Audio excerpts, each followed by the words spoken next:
माँ बाप के लिए बच्चों की खुशी से बढ़कर और क्या होता है। किसी भी माँ बाप की जान उसके बच्चों में ही बसती है। बच्चे चाहे किसी के भी हों, अमीर के हों, गरीब के हों, बच्चे बच्चे होते हैं। सब बच्चे प्यारे होते हैं, सबको बच्चे अच्छे लगते हैं। लेकिन जुर्म की दुनिया एक ऐसी दुनिया है जहां बच्चों पर भी रहम नहीं किया जाता, जहां बच्चों को भी बख्शा नहीं जाता। इंसानी दिमाग के लिए वैसे तो कुछ भी नामुमकिन नहीं है, लेकिन अगर इंसानी दिमाग शैतानी दिमाग बन जाए तब तो वो वहशीपने की सारी हदें पार कर जाता है। जयपुर पिंक सिटी कहे जाने वाले शहर में आज आपको जगह जगह पर वीरान सन्नाटा दिखाई देगा। पूरा शहर दहशत में है। माँ बाप अपने बच्चों को घर से बाहर निकालने में डर रहे हैं। इसे हम सिस्टम की नाकामियां ना कहें तो क्या कहें। आखिर कब खत्म होगा ये खौफ का आतंक? आखिर कब खत्म होगी ये दहशत?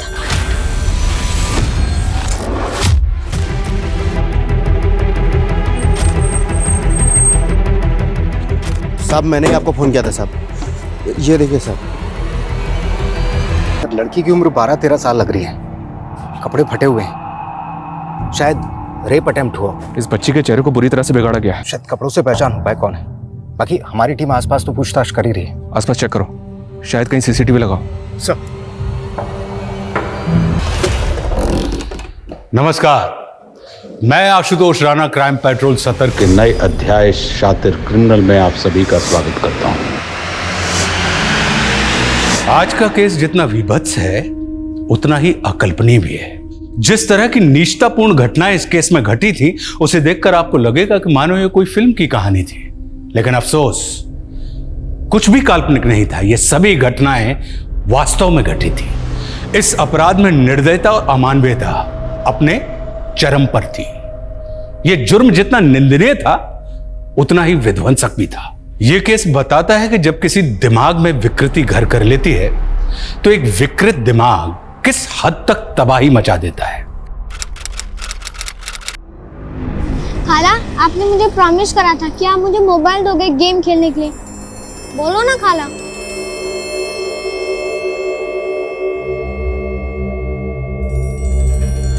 रुस्तम ले जाकर कुल्फी खाकर आ। नहीं, मुझे आइसक्रीम नहीं खानी, मेरे को अनिल के साथ क्रिकेट खेलने जाना है। रुस्तम जैसा बोलती हूँ वैसा कर। जाकर आइसक्रीम खाकर आ, वरना मोबाइल नहीं मिलेगा गेम खेलने के लिए। ठीक है, जाता हूँ।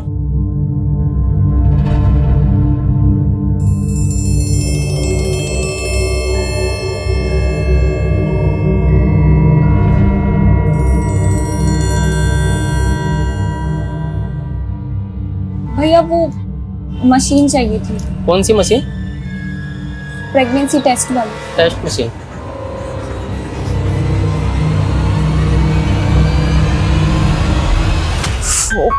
रुस्तम, ओए रुस्तम, कितनी बार कहा है मैंने तुझसे कि तू खाना खा के अपने बर्तन किचन में रखा कर।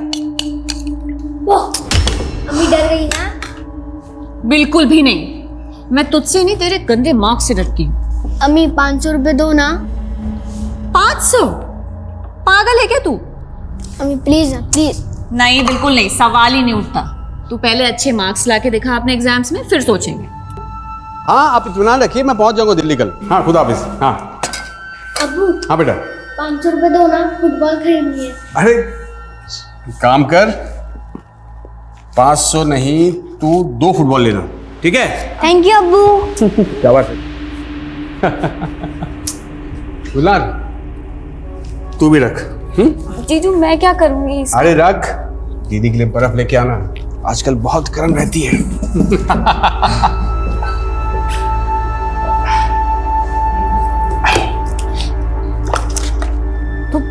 नोमान, तुम बच्चों को पैसे नहीं वक्त दिया करो। और तुम मुझे बख्श दिया करो, जब देखो नसीहत देती रहती हो तुम। अरे वक्त देने के तुम हो ना बच्चों के लिए। हाजी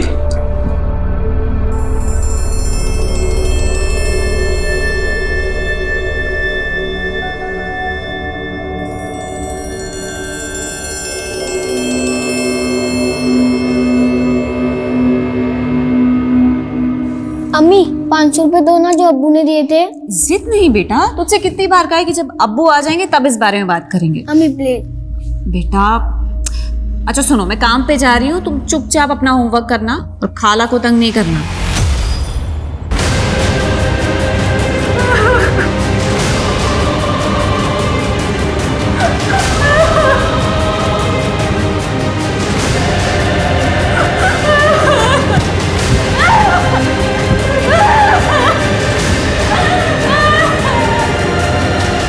वैसे तुम्हारी खाला है किधर? गुलनार? हाँ अभी किधर है? मैं बाथरूम में हूँ। मैं काम पर जा रही हूँ, तुम ध्यान रखना। हाँ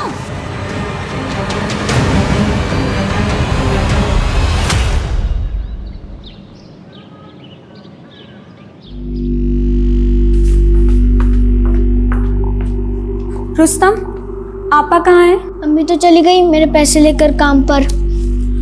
और जीजा जी? खाला आप सब भूल जाते हो, अब्बू तो दिल्ली गए हुए हैं। और जल्दी चलो, हमें भी तो क्लास के लिए लेट हो जाएगा।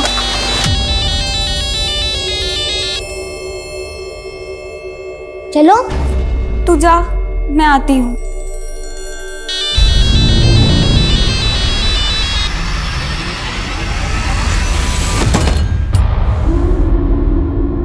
Thank you uncle.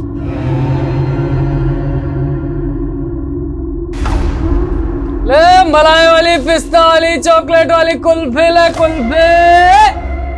रुस्तम, हाँ क्या कर रहा है? जल्दी चल, क्लास के लिए देर हो रही है ना।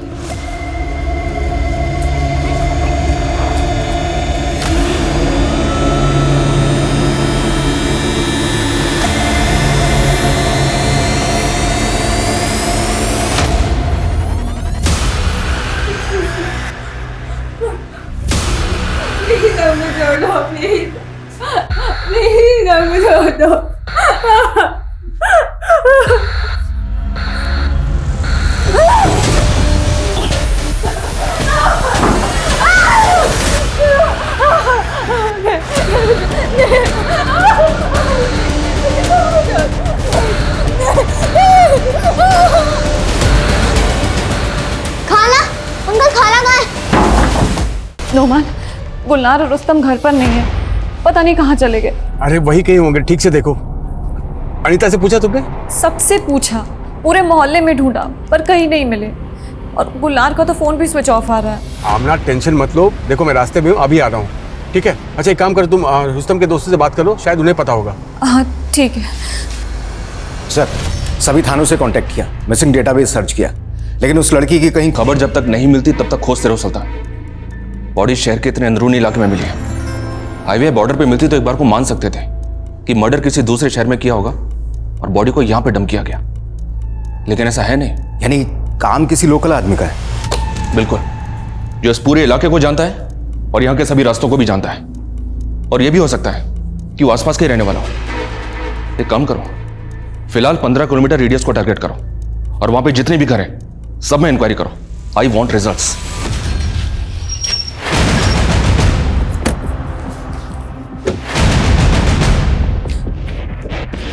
नोमान, नोमान, अंकल, मिले बच्चे दोनों? नहीं मिले। सब जगह पूछ लिया, सब जगह देखा, कहीं नहीं मिले मुझे।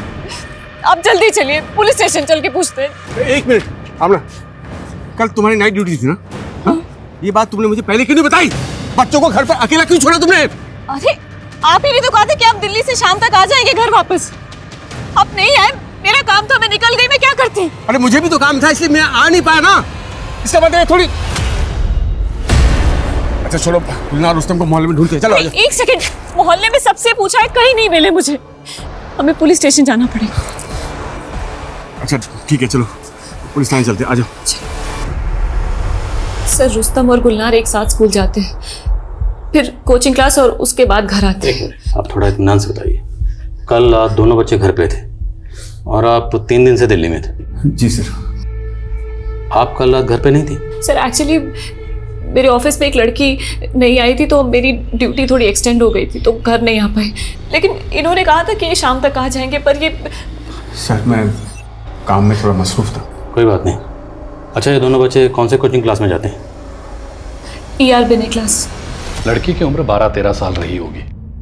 रेप हुआ है लड़की, पूरी बॉडी पर बाइट मार्क्स हैं और 4 हड्डियां भी फ्रैक्चर हैं। डेथ कब हुई होगी? मैं दावे से तो नहीं कह सकता, पर बॉडी मिलने के कम से कम 24 घंटे पहले लड़की की डेथ हो चुकी थी। पूरी बॉडी में ब्लड जम गया था।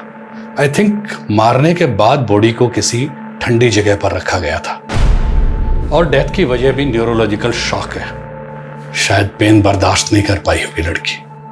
सर को उसके बाद कुछ लगे? जी। अगर ये कोई पेशेवर कातिल है तो एनसीआरबी के डेटाबेस में इसका रिकॉर्ड मिल सकता है। एक काम करो, इस लड़की की बॉडी पे जो बाइट मार्क्स हैं वो बाइट मार्क डेटाबेस से मैच करके देखते हैं, शायद कुछ मिल जाए। ले मलाई वाले, बादाम वाले, कुल्फी ले कुल्फे, आइसक्रीम।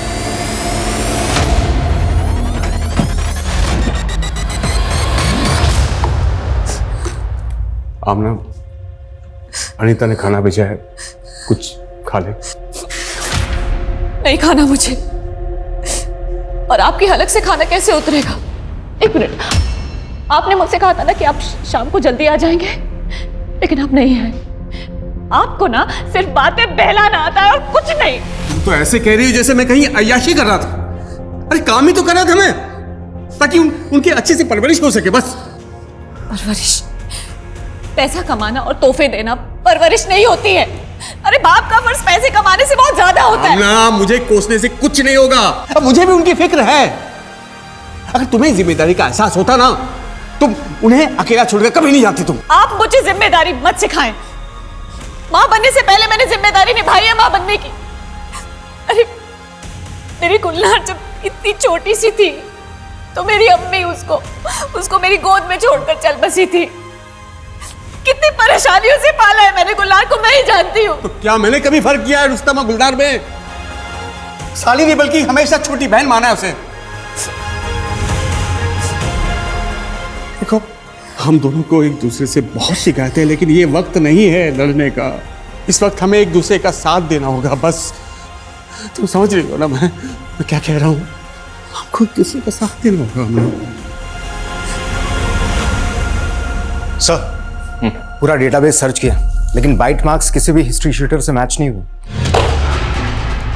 इतने दिन हो गए लेकिन विक्टिम की अभी तक हमें कोई इंफॉर्मेशन नहीं मिली है। सर, कातिल बहुत चालाक है। उसने पूरा ध्यान रखा है कि लड़की की पहचान ना होने पाए। ये देखो, इस जीन्स पे जो टैग लगा हुआ है वो किसी महंगे ब्रांड का लगता है। राइट सर, मैं आसपास की दुकानों में जो इस ब्रांड की जीन्स रखते हैं पूछताछ करता हूँ।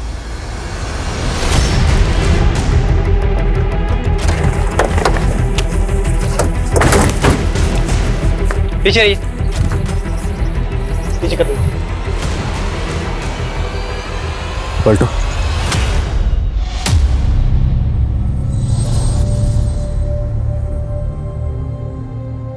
रुस्तम के साथ इसकी खाला भी थी गुलनार। आसपास चेक करो, शायद उनकी लाश भी यहीं कहीं है। सर,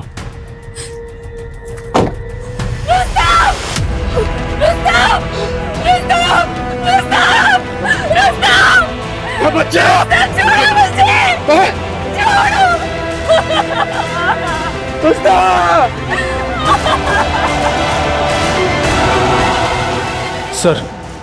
सर पूरे एरिया को अच्छे से छान मारा, लड़की की लाश नहीं मिली। तो मतलब या तो गुलनार जिंदा है या फिर उसे मार कर उसकी लाश को कहीं और डंप किया गया। सर ये भी तो हो सकता है कि रुस्तम की मौत की वजह ही गुलनार हो। सर हो सकता है कि गुलनार किसी के बहकावे में आ गई हो, घर से भागने की कोशिश कर रही हो और रुस्तम ने देख लिया हो। वर्मा क्या बात कर रही? गुलनार महज 13 साल की। सर आजकल के बच्चे भी कुछ ज़्यादा ही जल्दी बड़े हो जाते हैं। ठीक है, गुलनार के बारे में मोहल्ले के लोगों से बात करो और रुस्तम के दोस्त और कोचिंग टीचर से ही बात करो। ये जगह रुस्तम के घर से तकरीबन 15 किलोमीटर दूर है। इतनी दूरी है, यहाँ कैसे आया होगा? सर हो सकता है रुस्तम को मारने के बाद में कातिल ने इसे यहाँ लाकर छोड़ दिया होगा ताकि शिनाख्त ना हो सके। यहाँ आने जाने वाले रास्तों पर जितने भी सीसीटीवी हैं सबकी फुटेज खंगालो और चेक करो क्या कोई सस्पिशियस गाड़ी मिलती है या कोई ऐसा शख्स जिसके हाथ में इस तरह की बोरी है। सर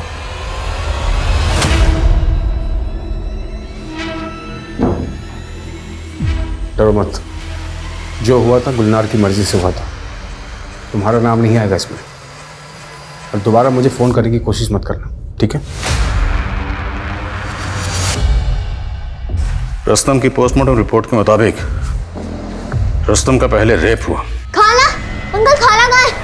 फिर उसका गला काटा गया और रुस्तम की मौत ज्यादा खून बहने की वजह से हुई। सर कोई एक बच्चे को इतनी बुरी तरह से टॉर्चर कैसे कर सकता है? ये किसी बीमार दिमाग का काम है। ये जो कोई भी है ना, उसे हमें जल्द से जल्द ढूंढना होगा। जी सर। गुलनार के call records? Sir call records आ गए, लेकिन उनमें कुछ भी खास नहीं मिला है। सर गुलनार की अधिकतर बातें उसके दोस्तों से या परिवार से होती थी, लेकिन हाँ सर गुलनार का फ़ोन 10 अगस्त को बंद हुआ था। 10 अगस्त, और उसकी मिसिंग रिपोर्ट लिखवाई गई 11 अगस्त को, और रुस्तम की बॉडी हमें मिली 12 अगस्त को। जी सर। सर, इस एरिया के सारे हिस्ट्री शीटर को उठाकर तोड़ना शुरू करता हूँ। हो सकता है कोई को चुगल दे। तोड़ो, एक एक को तोड़ो, खासकर उन हिस्ट्री शीटर्स को जो कभी भी चाइल्ड मोलेस्टेशन में मुब्तला रहे हैं।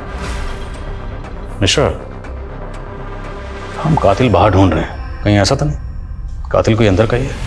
लेकिन सर, आमना और नोमान के बीच में हमें ऐसा कुछ भी नजर नहीं आ रहा है। 5 साल पहले यूपी से आकर जयपुर में बस गए थे, बिजनेस भी अच्छा चल रहा था और फैमिली में भी कोई डिस्प्यूट नहीं है।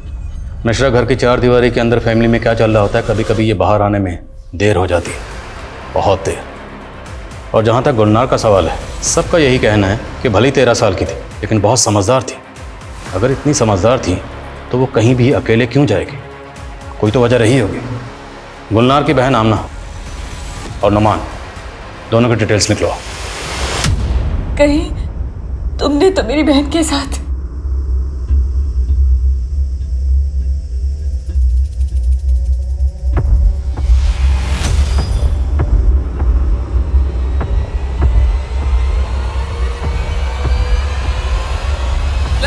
पिस्ता, चॉकलेट, बादाम, आइसक्रीम, कुल्फी।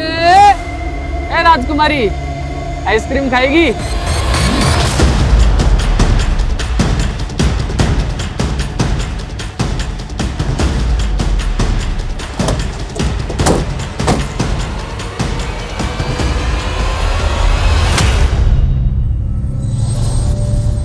सर, ये तो गुलनार है।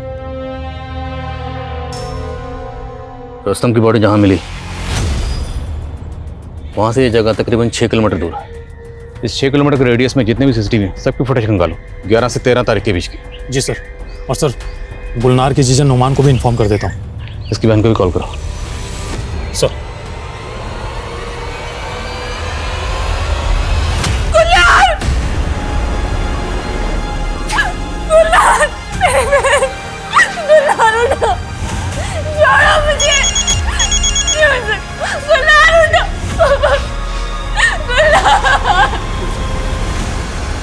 सर, गुलनार की पोस्टमार्टम रिपोर्ट। सर, रिपोर्ट के मुताबिक रुस्तम की तरह गुलनार के साथ भी रेप हुआ था और किसी तेज धार वाले हथियार से उसका गला काटा गया था। मगर सर, गुलनार की बॉडी को फ्रिज में जमाया गया था डंप करने से पहले। गुलनार की मौत कब हुई थी? सर, बॉडी मिलने से करीब 24 घंटे पहले, यानी 14 तारीख को। मतलब रुस्तम की मौत के 3 दिन बाद गुलनार को मारा गया? जी सर। और सर, एक चौंकाने वाली बात सामने आई है। हाल ही में गुलनार का अबॉर्शन हुआ था। What? गुलनार का अबॉर्शन? महज 13 साल की बच्ची का अबॉर्शन? जी सर। और सर, डॉक्टर का कहना है कि गुलनार के प्राइवेट पार्ट पर काफी जख्म थे, जिसे देखकर लगता है कि काफी लंबे समय से उसको सेक्सुअली एक्सप्लॉइट किया जा रहा था। निशा, महज 13 साल की बच्ची का अबॉर्शन हुआ, उसे सेक्सुअली एक्सप्लॉइट किया जा रहा था और उसे इतनी बेरहमी से मारा गया। ये घिनौनी हरकत कौन कर सकता है? उसकी बहन और जीजा से बात करनी होगी, शायद इन दोनों को कुछ पता हो। और इन दोनों के कॉल रिकॉर्ड्स भी निकलाओ और चेक करो कि इन दोनों के कॉल रिकॉर्ड्स में किसी क्लिनिक का नंबर मिलता है। सर।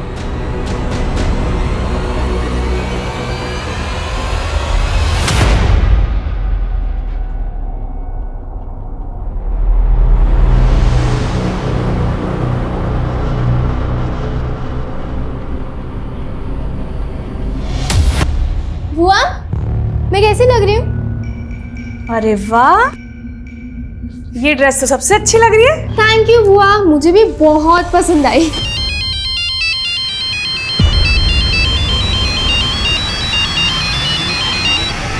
सर, आमना और नोमान के कॉल रिकॉर्ड्स क्लीन है, लेकिन उनके घर में एक लैंडलाइन है और उससे रिदम नर्सिंग होम में करीब 3 बार कॉल किए गए थे। रिदम नर्सिंग होम, नाम सुना सुना लग रहा है। ये रिदम नर्सिंग होम तो वही है ना जो इलीगल अबॉर्शन के चलते सील हुआ था? जी सर। और सर, पड़ोसियों से पूछताछ करने पर मालूम चला है कि आमना अक्सर वहां जाया करती है। गुलनार महज 13 साल की थी, इतनी छोटी बच्ची का अबॉर्शन। और इतनी छोटी बच्ची अबॉर्शन के लिए उस क्लिनिक में अकेली तो नहीं गई होगी, कोई ना कोई तो उसे ज़रूर लेकर गया होगा। उस क्लिनिक की पिछले 1 महीने की सीसीटीवी फुटेज खंगालो, लेट्स फाइंड आउट गुलनार वहाँ किसके साथ गई थी। तब तक नुमान और आमना से मिलते हैं। सर। या अल्लाह, गुल्हार ने अबॉर्शन करवाया था?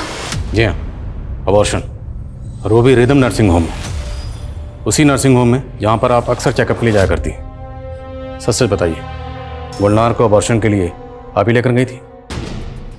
जी नहीं सर, मुझे तो पता ही नहीं था कि गुलनार पेट से थी। गुलनार, मैं निकल रही हूँ। हाँ, क्या हुआ? आपका वो पीरियड्स। कोई बात नहीं, तुम अपना ध्यान रखना। हाँ, मैं जल्दी आ जाऊंगी। यानी वो अबॉर्शन का पेन था। इतनी बड़ी बात गुलनार ने मुझसे छुपाई। क्या गुलनार की जिंदगी में कोई लड़का था? कोई करीबी दोस्त? नहीं सर, मेरे लिए तो गुलनार एक छोटी सी बच्ची थी, लेकिन मुझे नहीं पता था कि वो ये इस आप? हाँ? आप भी इस बारे में कुछ नहीं जानते? नहीं नहीं सर, मुझे तो अभी तक यकीन नहीं हो रहा सर ये सब। और गुलनार ने अपनी बहन तक को ये सब चीज़ नहीं बताया तो मुझे कैसे पता थी सर? सलाम साहब, एक पक्की खबर हाथ लगी है। प्रकाश नाम का एक आदमी है जो दुबई रहता है। उसकी बेटी अनुष्का यहाँ अपनी बुआ इंदू के साथ रहती है, लेकिन 9 अगस्त के बाद से अनुष्का अपने स्कूल नहीं गई। और उसकी बुआ ने अपने पड़ोसियों को यह बता रखा है कि वो अपने मामा के यहाँ गई। लेकिन सर, चौंकाने वाली बात यह है कि अनुष्का की माँ का कोई भाई नहीं था, तो ये मामा कहाँ से आया? तेरा मतलब है कि अनुष्का ही वो लड़की है जिसको हम इतने दिनों से पूरे चांस है सर। उम्र कदकाठी के हिसाब से वो अनुष्का ही होनी चाहिए। और सर, अनुष्का का जो फादर है प्रकाश, वो भी जयपुर ही आ रहा है। और कोई इन्फॉर्मेशन हाथ लगती है तो बताना। तब तक नजर आए इंदू बुआ से मिलते हैं। सलाम सर।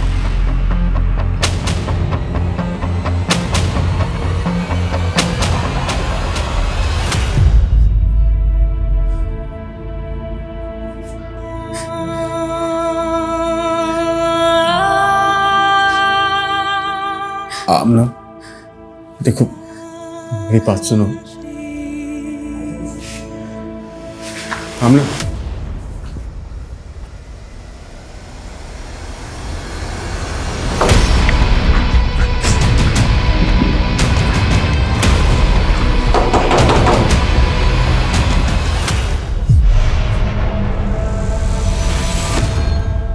रुस्तम और गुलनार के साथ जो हुआ उसके लिए सच बताना विजय, जिस दिन रुस्तम और गुलनार गायब हुए थे उस दिन तुमने अपने काम से छुट्टी ली थी ना? हाँ। क्यों? कहाँ थे तुम? सर, अनुष्का की बुआ इंदू के घर पर ताला लगा हुआ है, लगता है फरार हो गई। खबरियों को अपने काम पे लगा दिए। सर, खबरें जुगनू आया है। सब ताज़ा खबर यह है कि इंदू एक बहुत खतरनाक औरत है। कुछ साल पहले तक वो एक अनाथ आश्रम में सुपरवाइजर थी, लेकिन वहाँ 2 लड़कियों ने खुदकुशी कर ली थी और आरोप था इंदू पर कि वो छोटी बच्चियों से धंधा करवाती थी। इसका बहुत बड़ा बवाल हुआ था और इसी बवाल के बाद उसे नौकरी से भी निकाल दिया गया और उसके पति ने भी उसे छोड़ दिया। ठीक है जुगनू, अभी तो निकल। साहब। सुल्तान, इस सिंधु का पता करो जल्द से जल्द। Sir,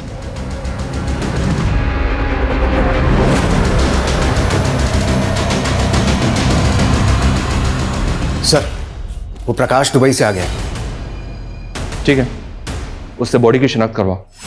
sir.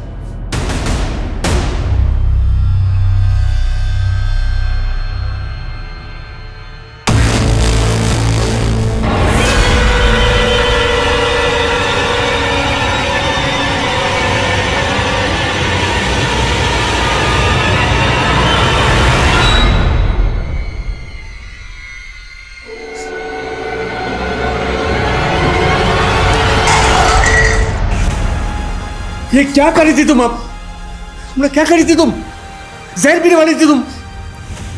हाँ, मैं जीना नहीं चाहती और जाना चाहती हूँ। ये अकेला घर मुझे काटने को दौड़ता है। रोज मर रही हूँ मैं। एक बार मर जाना तो। देखो ऐसा मत कहो आमना। तुम्हें सोचा मेरा क्या होगा? हाँ, मैं कैसे काटूंगा ऐसे अकेले पड़ की जिंदगी? तो आप भी चलिए ना, हम सब साथ में रहेंगे खुशी खुशी, और एक दूसरे के लिए बहुत समय होगा देने के लिए। बस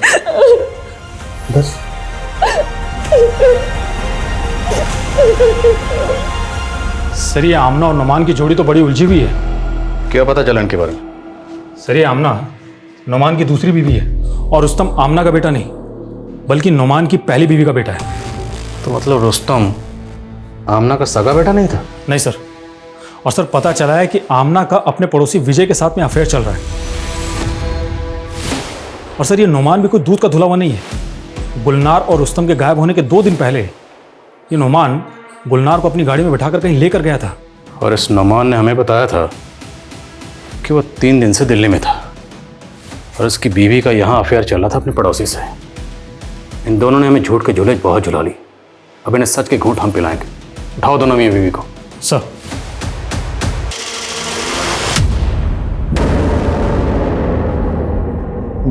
ये मेरी बेटी नहीं है। ये नहीं, मेरी बेटी नहीं है। ये अनुष्का नहीं है सर।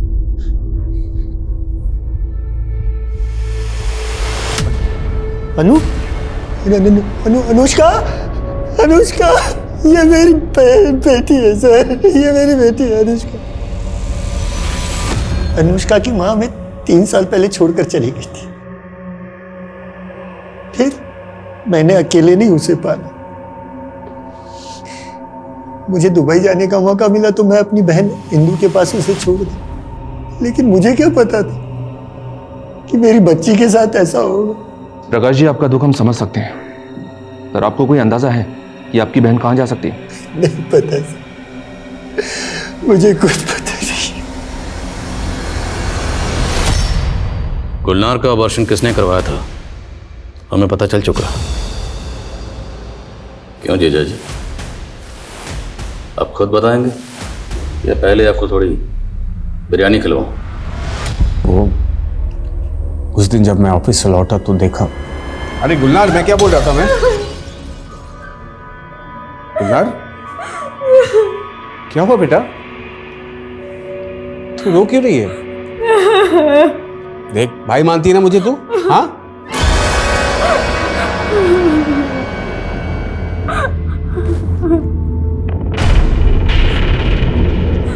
क्या किया तूने?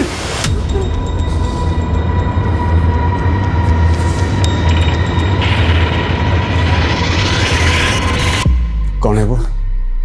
कौन है बता? आपा को मत बताना, वरना वो अपनी जान ले लेगी।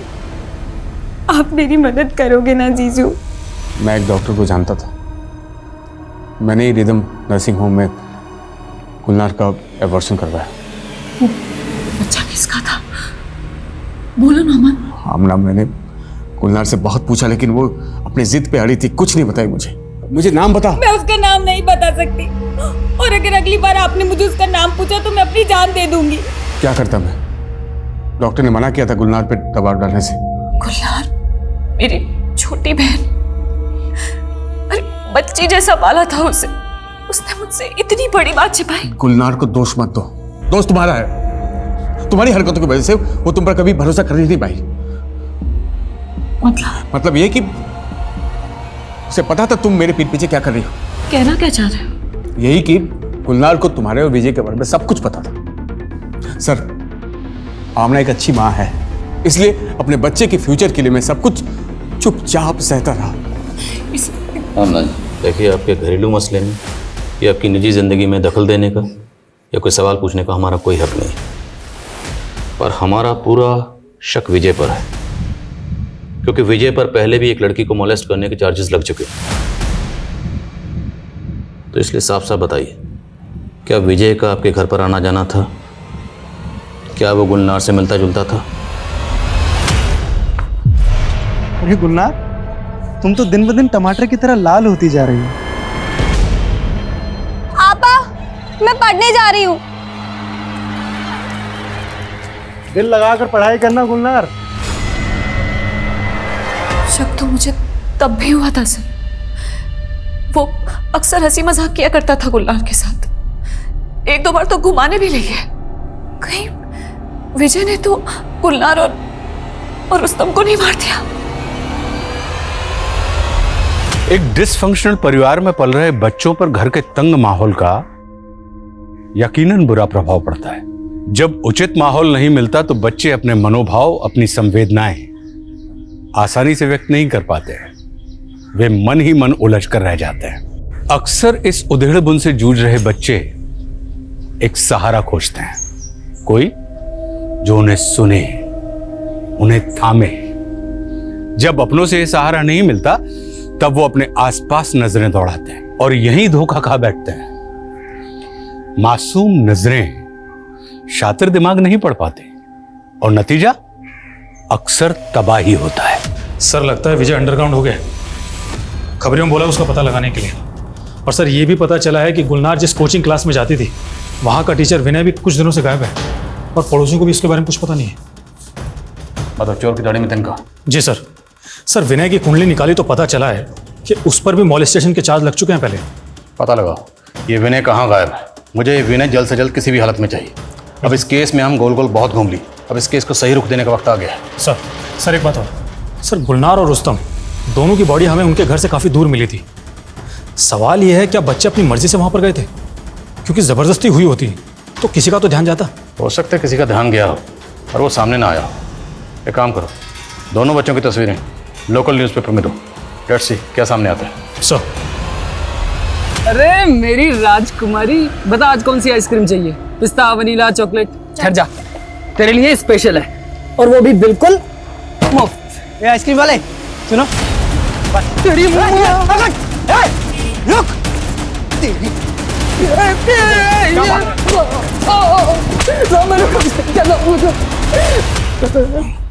बच्चों को बहला फुसला कर उठाने का धंधा करता ना तू।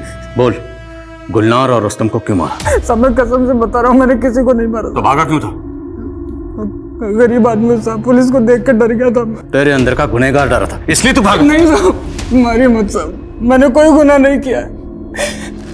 लेकिन एक आदमी है, उसको मैंने गुलनार और रुस्तम के साथ देखा था, लॉलीपॉप दे रहा था उनको। कौन आदमी? मैं जानता नहीं साहब, लेकिन वो साइकिल पर आता था और गुलनार और रुस्तम को भी उसके साथ जाते देखा था मैंने। वो आदमी गुलनार और रुस्तम को कहाँ लेकर गया था?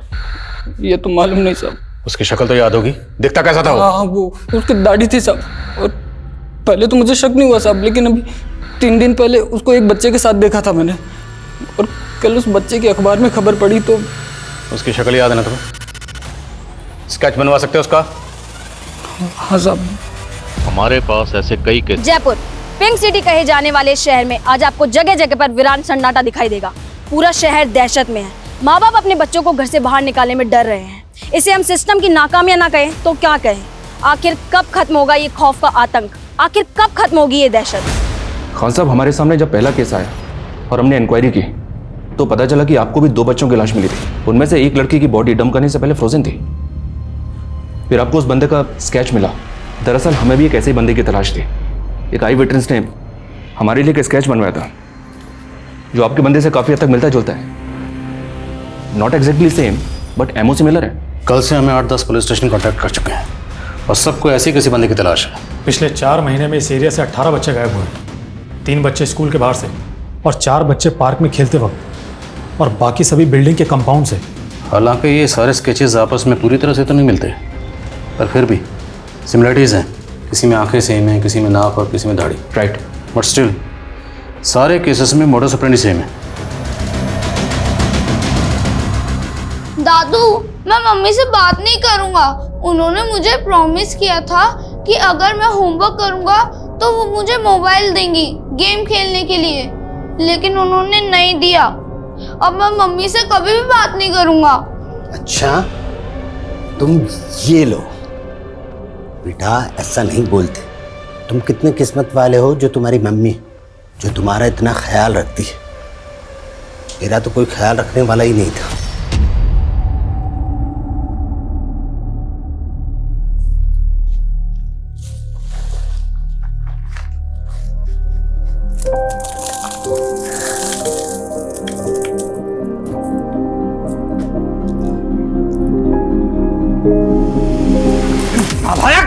ये क्या किया तूने? हाँ, सारे कपड़े गंदे कर दिए। अब क्या तेरी मरी हुई माँ आएगी कपड़े धोने के लिए? खुद तो मर गई और तुझे छोड़ गई मुझे रोने के लिए। चल कपड़े धो। बेटा इसीलिए कहता हूँ, मम्मी से कितना भी झगड़ा कर लो लेकिन मम्मी से दूर मत जाना। दादू ये चोट कैसे लगी? अरे छोड़ ना, ऐसी बहुत सी चोटें खाई है। तेरे नाना की मार से तंग आकर मैं घर छोड़कर भाग गया था और पटाखे की फैक्ट्री में काम करने लगा था। आपको पटाखे बनाने आते हैं?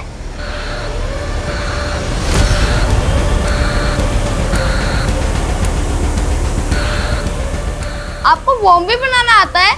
हाँ बेटा, पेट भरने के लिए ना जाने मैंने कितने पापड़ बेले। लेकिन दादू बॉम्ब से तो काफी लोग मर जाते हैं, आपके बॉम्ब से कोई मरा?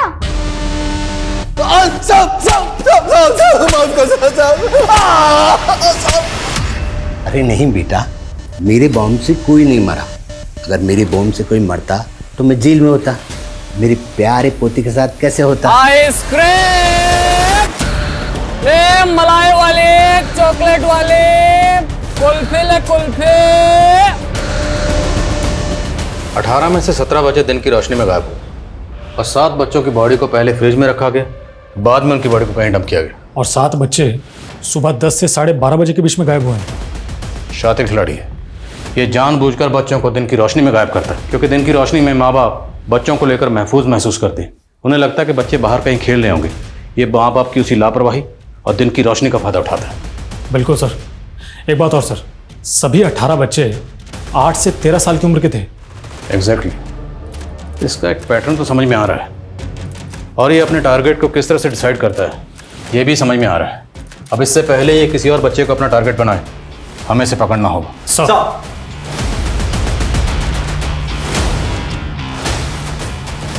ये लो बेटा। नहीं, मम्मी ने मना किया है। बहुत समझदार बच्चा है और किस्मत वाला भी। सर एनसीआरबी के डाटाबेस में दिलकुश सिंह नाम के आदमी का प्रोफाइल मिला है। सर ये दिलकुश 4 साल पहले एक रेप केस में अरेस्ट हुआ था और रिकॉर्ड के मुताबिक अभी भी जेल में है। पर इसका हमारे कैसे क्या ताल्लुक? सर डेंटल रिकॉर्ड के मुताबिक अनुष्का की बॉडी पर मिले बाइट मार्क्स। पर अभी तो तुमने कहा कि ये 4 साल से जेल में बंद है। हाँ सर। फिर ये कैसे मुमकिन है?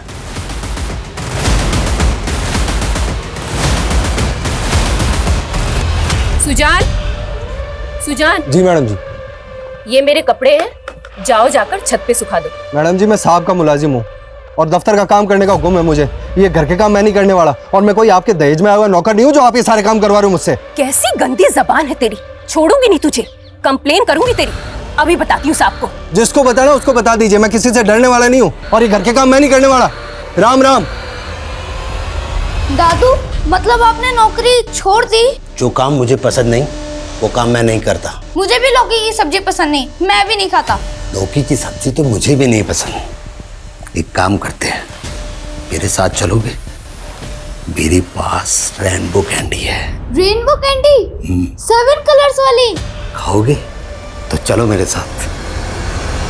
सर दिलकुश तो 2 साल पहले जेल से छूट गया था क्योंकि उसके खिलाफ कोई ठोस सबूत नहीं मिले थे। फिर वो वाइट मार्क्स? सर दिलकुश के वकील ने यह दलील दी थी कि पुलिस ने उसे जबरदस्ती फंसाने के लिए डेड बॉडी पर बाइट करने के लिए मजबूर किया था।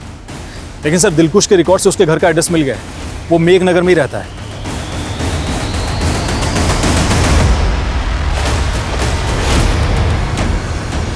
जी सर, दिलखुश पहले यही रहता था अपनी पत्नी के साथ। दोनों पति पत्नी विपक्ष के जैसे झगड़ते थे।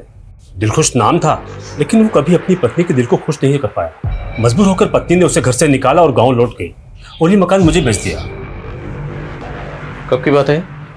ये कोई 10 साल हो गए सर। सब दिलखुश आदमी ठीक नहीं था, सबसे ही झगड़ता था वो। उसे एक बार फिर से जेल हुई जब वो अपने आर्मी ऑफिसर के यहाँ गार्ड था। उसने अपने सीनियर ऑफिसर को मारने की कोशिश की। उस पागल ने अपने ऑफिसर और उसकी बीवी को बम दे मारा। निशा, हमारे पास कुछ स्केचेस हैं, आप इन स्केचेस को गौर से देखिए और याद करिए, क्या दिलखुश की शक्ल इनमें से किसी से मिलती है? हाँ, कुछ कुछ ऐसा ही था और आंखें तो बिल्कुल ऐसी ही हैं।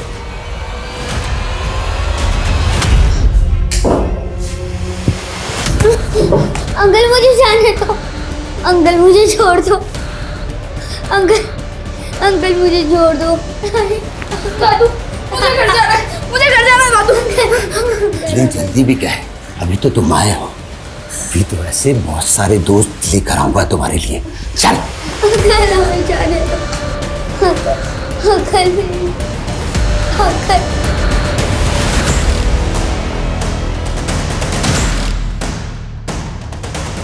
रुक।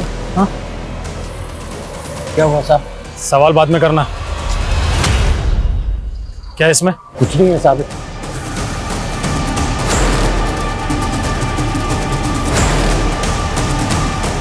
ये लॉलीपॉप कहाँ लेके जा रहा है? वो साहब मेरी दुकान है गोल सर्किल पर, इसीलिए लेके जा रहा हूँ। जा।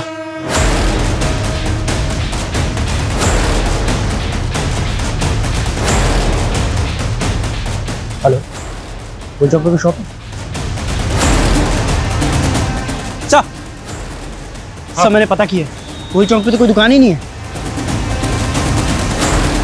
पकड़ो उसे, चलो फिर रुक।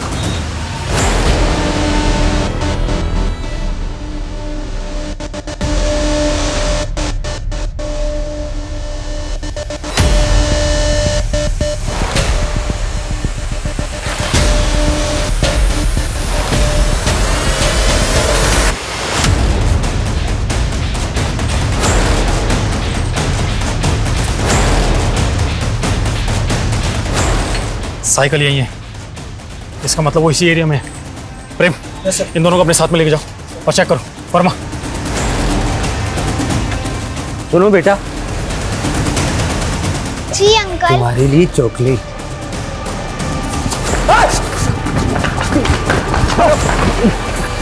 लेके चलो इसे। ये गलती मत करना। अगर मुझे मारा तो मेरे मुंह पर हमेशा के लिए ताला लग जाएगा। सच क्या है कभी भी नहीं जान पाओगे।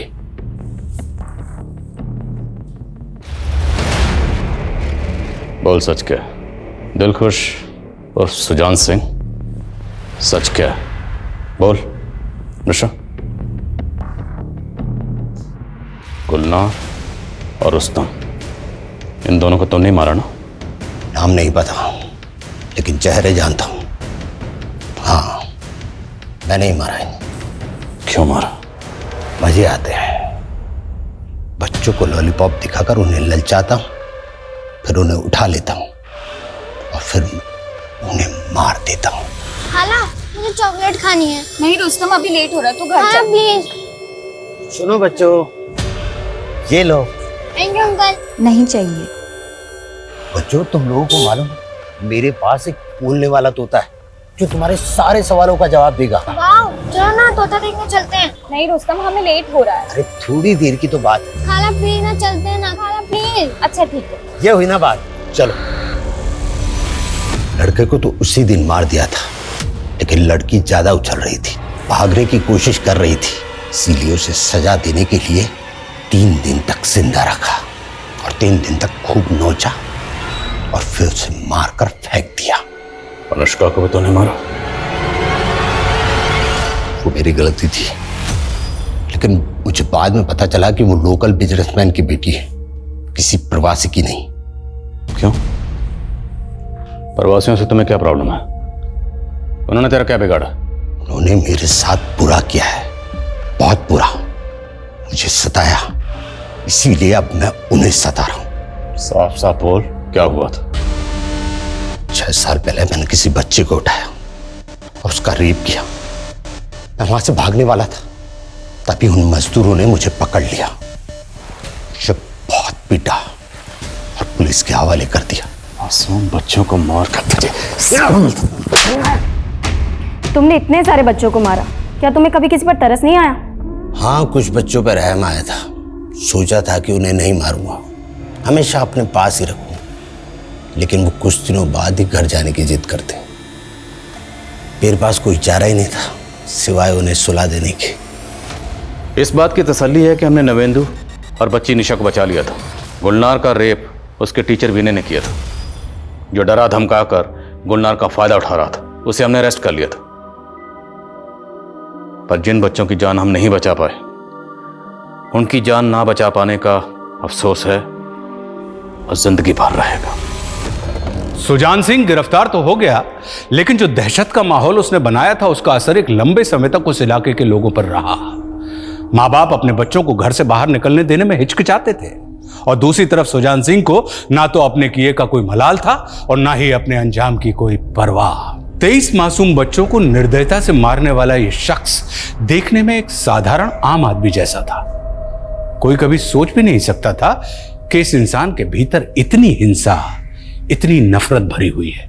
हर अपराध की जड़ में एक विकृत मानसिकता होती है, एक कुंठा होती है। अगर हम अपने चारों तरफ देखें तो पाएंगे कि कोई ना कोई एक व्यक्ति विशेष या एक किसी खास समुदाय के लिए कुंठा से ग्रसित है। और जब यही कुंठा हमारे विवेक पर हावी हो जाती है तो हिंसा के रूप में हमारे सामने आती है। अगर वक्त रहते सुजान की इस नफरत की दस्तक को किसी ने सुन लिया होता तो संभवतः मैं यहां आपको इस केस के बारे में बताने के लिए खड़ा होता ही नहीं। सुजान ने एक बार नहीं, अनेक बार दस्तक दी थी, मगर किसी ने इसके भयावह परिणाम को समझा ही नहीं। एक दस्तक नोमान को भी मिली थी, मगर नोमान को जब 13 साल की लड़की के गर्भ धारण करने की बात पता चली तो उसने पुलिस के पास जाने की जगह अपनी मान मर्यादा को ऊपर रखते हुए इस बात को दबाने का प्रयास किया। अगर वक्त रहते वो आमना से बात करता तो शायद आज गुलनार और रुस्तम जिंदा होते। सुजान सिंह पर आईपीसी की धारा 302 के तहत कत्ल और धारा 363 के तहत अपहरण का मामला दर्ज किया गया। साथ ही की धारा 3 और 4 के अंतर्गत बलात्कार और उत्पीड़न के चार्ज भी लगाए गए और उसे उम्र कैद की सजा भी सुनाई गई। इस केस से हम सभी को एक सबक लेने की जरूरत है। हमारे बच्चे घर के भीतर हों या बाहर, माँ बाप को हर वक्त सतर्क रहना चाहिए। बच्चों में अनजान लोगों से दूरी बनाए रखने की समझ विकसित करना बहुत जरूरी है। साथ ही उन्हें गुड टच और बैड टच से अवगत कराना भी आवश्यक है, क्योंकि ऐसे दुष्कृत्य सिर्फ अनजान लोगों के द्वारा ही नहीं किए जाते, कभी कभी कुछ अपने जाने पहचाने लोगों के द्वारा भी किए जाते हैं। हम सबकी जान हमारे बच्चों में बसी होती है और जब बात उनकी सलामती की आती है तो हिफाजत के हर मुमकिन कदम हमें उठाने चाहिए। और इसी के साथ मैं आशुतोष राणा आपसे विदा लेता हूं। कल फिर से मिलूंगा एक ऐसी ही कहानी के साथ। तब तक अपना और अपने परिवार का ख्याल रखिए और देखते रहिए क्राइम पेट्रोल सतर्क। जय हिंद।